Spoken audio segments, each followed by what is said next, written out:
नमस्कार, मैं अंजना और आप देख रहे हैं न्यूज 24 भारत। खबरें तह तक। आइए रुक करते हैं आज की बड़ी खबर की ओर। पालघर के बिडको में AYM सेंटेक्स कंपनी द्वारा प्रदूषित पानी छोड़ने पर के पालघर के आमदार राजेंद्र गावित ने कंपनी पर मारा छापा।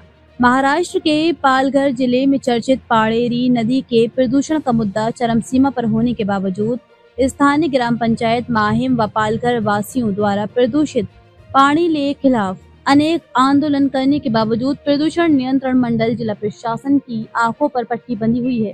ताजा मामला पालघर बिडको में स्थित AYM सेंटेक्स कंपनी द्वारा खुलेआम प्रदूषित पानी नाले में छोड़ने धक्कादायक मामला प्रकाश में आया है, जो नाले के जरिए सीधे पाड़ेरी नदी जा रहा, जिससे नदी दूषित हो रही थी, जिसकी शिकायत स्थानीय शिवसेना के आमदार राजेंद्र गावित को मिलते ही तुरंत माहिम ग्राम पंचायत के सरपंच व अपने कार्यकर्ताओं के साथ कंपनी में छापेमारी करके कंपनी द्वारा प्रदूषित पानी छोड़ते समय रंगे हाथ पकड़ने पर आमदार राजेंद्र गावित ने कंपनी व्यवस्थापक व प्रदूषण नियंत्रण मंडल SRO वीरेंद्र सिंह आड़े हाथों लेते हुए खरी खोटी सुनाई। साथ ही मौके पर पहुंचे प्रदूषण नियंत्रण मंडल के अधिकारी वीरेंद्र सिंह ने पानी का सैंपल लेकर लैब में भेज दिया है। वहीं आमदार राजेंद्र गावित ने प्रदूषण नियंत्रण मंडल के चेयरमैन सिद्धेश कदम व मेंबर सेक्रेटरी अविनाश ढाकले से कड़ी कार्रवाई की मांग किया है। Bureau report, Umakant Bharati, Palghar. AYM जी सिंथेटिक्स कंपनी आहे, त्याचबरोबर अन्य अशा काही जो छोट्या मोठ्या अशा 40 कंपन्या आहेत की ते मोठ्या प्रमाणावर या ठिकाणी पोल्यूशन, त्या ठिकाणी केमिकल पाणी आहे ते गटारामध्ये त्या ठिकाणी सोडताना, त्या ठिकाणी पाईपच्या माध्यमातून केमिकल पाणी त्या ठिकाणी सोडताना इथे रंगेहात ग्रामपंचायत आणि ग्रामपंचायतच्या लोकांनी त्या ठिकाणी प्रत्यक्ष पकडलेला आहे। सगळ्यात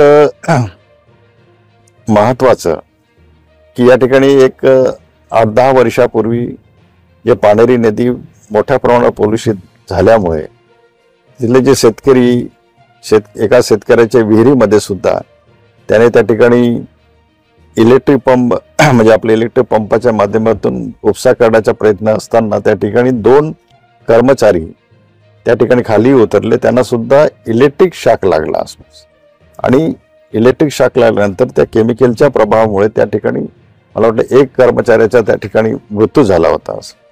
आणि म्हणून या ठिकाणी MPSC असेल, MPCB असेल किंवा सेफ्टी डायरेक्टर असेल, त्याचप्रमाणे पोलीस डिपार्टमेंट असेल आणि महसूल विभाग यांची एक संयुक्तपणे या ठिकाणी गुरुवारी आपण 4 वाजता बैठक लावली आहे आणि त्याच्यातून आपण मार्ग काढण्याचा प्रयत्न करतो आहे। अदरवाइज क्लोजर नोटीस हे अनेकदा या कंपन्यांना दिले गेलेले आहे, परंतु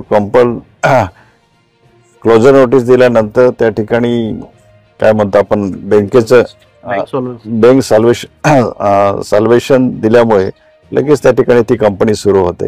आणि म्हणून या ठिकाणी नगरपालिकेची सुद्धा मोठ्या प्रमाणात गृहसंकुलं होत आहेत आणि माहीम ग्रामपंचायतीमध्ये सुद्धा त्या ठिकाणी मोठ्या प्रमाणात गृहसंकुलन होत आहेत। त्याचं सुद्धा सांडपाणी आणि इथले केमिकल, आपल्या कंपन्यांमध्ये असलेले केमिकल पाणी आणि परिणाम स्वरूप त्या ठिकाणी वडराई, त्याचप्रमाणे माहीमचे शेतकरी असतील, वडराईचे आपले मच्छीमार असतील, त्यांच्यावर समुद्रामध्ये त्या ठिकाणी केमिकल पाणी सोडल्यामुळे त्या मच्छीमार बांधवांच्या सुद्धा व्यवसायावर त्या ठिकाणी दुष्परिणाम झालेला आहे, विपरीत परिणाम झालेला आहे। आणि निश्चितच या ठिकाणी आम्ही स्ट्रिक्टली या बाबतीमध्ये आम्ही म्हणजे आपण ॲक्शन घेणार आहोत। कोणी कितीही दबाव आणला तरी त्या दबावाला न पडता त्या अधिकाऱ्यांनी कारवाई करावी, अशा प्रकारे त्या ठिकाणी त्यांना सूचना देण्यात येतील। अब तक के लिए बस इतना ही, फिर मिलते हैं एक ऐसी ही बड़ी खबर के साथ। तब तक के लिए नमस्कार और देखते रहिए न्यूज 24 भारत, खबरें तह तक। अगर आपको ये वीडियो पसंद आई हो तो इसे लाइक करें व शेयर करें। ऐसी लेटेस्ट अपडेट पाने के लिए बेल आइकन को प्रेस करना ना भूलें। अगर आप हमें फेसबुक या फिर इंस्टा के माध्यम से देख रहे हैं तो हमारे पेज को फॉलो जरूर करें। धन्यवाद।